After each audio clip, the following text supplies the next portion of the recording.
সড়ক দুর্ঘটনায় মৃত ই-রিক্সা চালকের শেষকৃত্যে শত শত পুরুষ মহিলা। নমস্কার, নিউজ প্রাইম 7 এই মুহূর্তের এক মর্মান্তিক খবর নিয়ে সাথে রয়েছে আমি প্রিয়া। গতকাল রাতে করিমগঞ্জ শহরের শিলচর রোডে ভয়ঙ্কর সড়ক দুর্ঘটনায় মৃত ব্যক্তির মরদেহ করিমগঞ্জ পৌঁছালো আজ বিকেলে। মৃত রাজু রায়কে শেষ বিদায় জানাতে দুর্ঘটনাস্থলে উপস্থিত ছিলেন শত শত পুরুষ মহিলা। উল্লেখ্য, গতকাল রাতে করিমগঞ্জ শহরের শিলচর রোড এলাকায় ই-রিক্সা এবং বাইকের মধ্যে এক ভয়ঙ্কর সড়ক দুর্ঘটনা সংঘটিত হয়। দুর্ঘটনার বিকট শব্দে আশপাশের লোকজন ছুটে এসে গুরুতরভাবে আহত অবস্থায় ই-রিক্সা চালককে সেখান থেকে উদ্ধার করে করিমগঞ্জ সিভিল হাসপাতালে পাঠিয়ে দেন। পরে হাসপাতালের কর্তব্যরত চিকিৎসক রাজু রায়ের অবস্থা সংকটজনক হওয়ায় তাকে শিলচর মেডিকেল কলেজ হাসপাতালে পাঠিয়ে দিলে সেখানে মৃত্যুর কোলে ঢলে পড়েন ই-রিক্সা চালক রাজু রায়। এদিকে রাজুর মৃত্যুর খবর পেয়ে দুর্ঘটনাস্থলে উপস্থিত হন শত শত মানুষ। পরে মৃতদেহ সেখানে পৌঁছার পর উপস্থিত আবাল বৃদ্ধ বনিতা সকলেই মিছিলের মাধ্যমে ই-রিক্সা চালক রাজুর মৃতদেহ শেষকৃত্যের জন্য শ্মশানঘাটে নিয়ে যায়।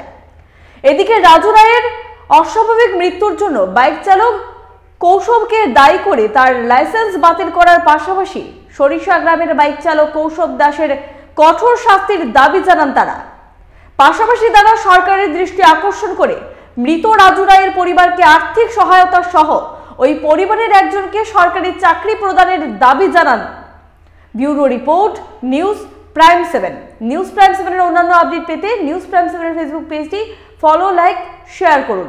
আমাদের ইউটিউব চ্যানেলটি দেখে থাকলে ইউটিউব চ্যানেলটি সাবস্ক্রাইব করুন। আমাদের উপস্থাপনা নিয়ে কোনো মতামত থাকলে কমেন্টে অবশ্যই জানাবেন। ধন্যবাদ।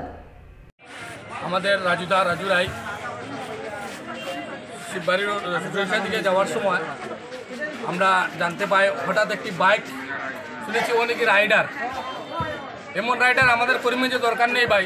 যেই রাইডার আমাদের করিমগঞ্জের ছেলেদের প্রাণ নিয়ে নেয়, ওদের মতো মানুষের আমাদের দরকার নেই এখানে।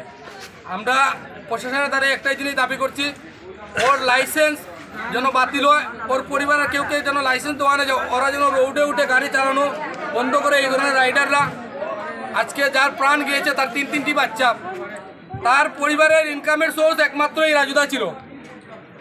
আজকে আমরা প্রশাসনের একটাই দাবি করবো যে ওর পরিবারের জন্য সাহায্য করে, আর ওনার আত্মার সদ্গতির জন্য আমরা সবাই কামনা করবো। সঙ্গে যে কৌস্তব যে ছেলেটি এর আগে চারবার এই ধরনের ঘটনা করেছে, আমরা শুনতে পেরেছি, শুনতে পেরেছি। এর আগে মেঘালয় নাকি তার বাবার এগেন্সটে একটা কেস আছে, আমরা জানতে পেরেছি। তাই আমরা প্রশাসনের দ্বারা বিনম্র অনুরোধ করে বলছি যে ওদের জন্য কঠোর শাস্তি হয়। আর আমাদের যেই পরিবারের দাদা মারা গেছে রাজুদা, ওনার পরিবারকে কিভাবে সাহায্য করা যায়, সরকার এই ব্যাপারে যেন একটু চিন্তাধারা করেন। কেননা ওনার তিনটি বাচ্চা এখনও রোজগারের পথ দেখে নেই।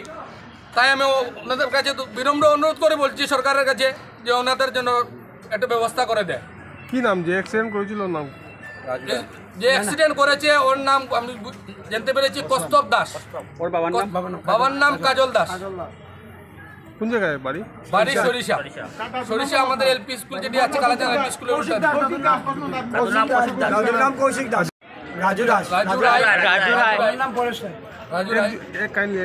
রাজু রায় এখন ধরা হয়েছে। আসামে কালকে রাত্রে ওর বাবাকে আমরা শুনেছি অ্যারেস্ট করেছে। আজকে দিনের বেলা ওনার যে ছেলেটি রাইডার, যে ছেলেটি বললাম, ওকেও নাকি তোমার থানায় নিয়ে বসিয়ে রেখেছে। আমাদের এমনি রোড কেস যেটা হওয়ার এটা তো হয়ে গেছে, আমাদের কেস দেওয়ার বাকি আছে। আমাদেরকে বলেছে রাত্রের আগে আমরা কেস দেওয়ার জন্য ওকে ফরওয়ার্ড করবে। এখন আপনাদের মুখ্য দাবিটা কি রয়েছে? আমাদের মুখ্য দাবি ওই পরিবারের যে পরিবারটা কিভাবে চলবে, ও চলার ব্যবস্থা যদি সরকার করে দেয়।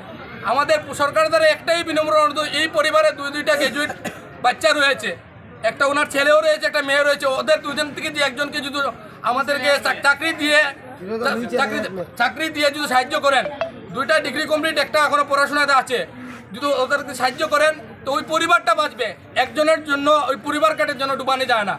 তাই আমি সরকারদের একটাই বিনম্র অনুরোধ করবো যে এই পরিবারটার যেন বাঁচানো হয়। একটা কমসে কম এই পরিবারের একজনকে চাকরি দিয়ে যে কোনোভাবে চাকরি দেওয়ার জন্য দিয়ে আমাদের এই পরিবারটাকে বাঁচানোর জন্য।